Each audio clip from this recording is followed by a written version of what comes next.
নমস্কার বন্ধুরা, welcome to my channel Naina Dutta daily life ব্লগে আপনাদের সবাইকে স্বাগত। এটি গরুর আসন, সিটেড ইগল পোজ। প্রথমে চেয়ারে সোজা হয়ে বসুন, তারপর হাত দুটো সামনে সোজা করে ডান হাতের ওপর বাঁ হাতটা দিয়ে পেঁচিয়ে ধরুন।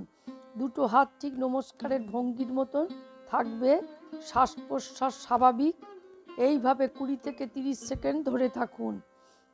এই গরুর আসনের একবার ডান হাত হলো, এবার বাঁ হাতের সঙ্গে পেঁচিয়ে নিন। এই আসনের খুব উপকারিতা আছে, হাতের পেশির ব্যায়াম হয় এটা। কাঁধ ও হাতে ব্যথা থাকলে তা কমে যায় কিন্তু এই গরুর আসন করলে। মনোসংযোগ বাড়াতেও কিন্তু সাহায্য করে এই একটি মাত্র আসন, গরুর আসন। মন স্থির হয়, দুশ্চিন্তা ও উদ্বেগ বেড়ে গেলে নিয়মিত যদি এই গরুর আসন করেন, অভ্যাস করলে সুফল পাবেন। মানসিক চাপ কমবে। দিনভর কাজের শেষে 5 মিনিটের জন্য হলেও যদি এই গরুর আসন অভ্যাস করেন নিয়মিত, আসনটি করলে এই ক্লান্তি ভাব দূর হবে। সারা শরীরে রক্ত সঞ্চালন ভালো করতে সাহায্য করে এই গরুর আসন অথবা eagle pose, seated eagle pose.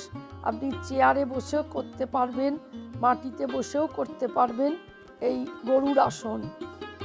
নিয়মিত আসনটি অভ্যাস করলে ফুসফুস ভালো থাকতে সাহায্য করবে।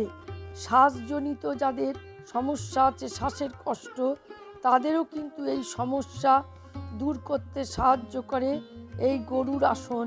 3টে সেট করুন, একবার ডান হাত বাম হাত মিলিয়ে কিন্তু একটা সেট হলো। এইভাবে আপনি যখন ধরবেন হাতটাকে পেঁচিয়ে, তখন কিন্তু 20 থেকে 30 সেকেন্ড হোল্ড করে থাকবেন, তাহলে আসনটা খুব ভালো উপকার পাবেন।